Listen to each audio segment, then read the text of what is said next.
পাকিস্তান আবারও ভারতের সব ধরনের উড়োজাহাজের জন্য তাদের আকাশসীমা ব্যবহারের নিষেধাজ্ঞার মেয়াদ বাড়িয়েছে। নতুন ঘোষণা অনুযায়ী এই নিষেধাজ্ঞা আগামী 23 সেপ্টেম্বর পর্যন্ত কার্যকর থাকবে। এর আগের মেয়াদটি 22 আগস্ট শেষ হওয়ার কথা ছিল। পাকিস্তান এয়ারপোর্ট অথরিটি পিআইএ সামাজিক যোগাযোগ মাধ্যম এক্সে এক বিবৃতির মাধ্যমে এই তথ্য নিশ্চিত করেছে। বিবৃতিতে স্পষ্ট বলা হয়েছে, অন্য মালিকানাধীন বা লিজ নেওয়া কোনো বেসামরিক বা সামরিক বিমান এই সময়ের মধ্যে পাকিস্তানের আকাশসীমায় প্রবেশ করতে পারবে না।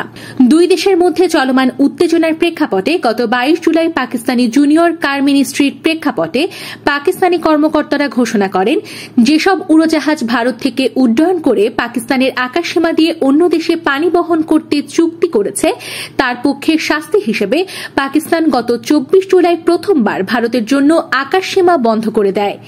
পাকিস্তানের এই পদক্ষেপের পর গত 20 দিনে পাকিস্তান এবং পাকিস্তানের সঙ্গে সংযুক্ত সব ধরনের উড়োজাহাজ চলাচলের নিষেধাজ্ঞার কারণে ভারতের উড়োজাহাজগুলোর যাত্রা সময় 2 ঘণ্টা থেকে 5 ঘণ্টার দূরত্বে সময় বেড়ে গেছে।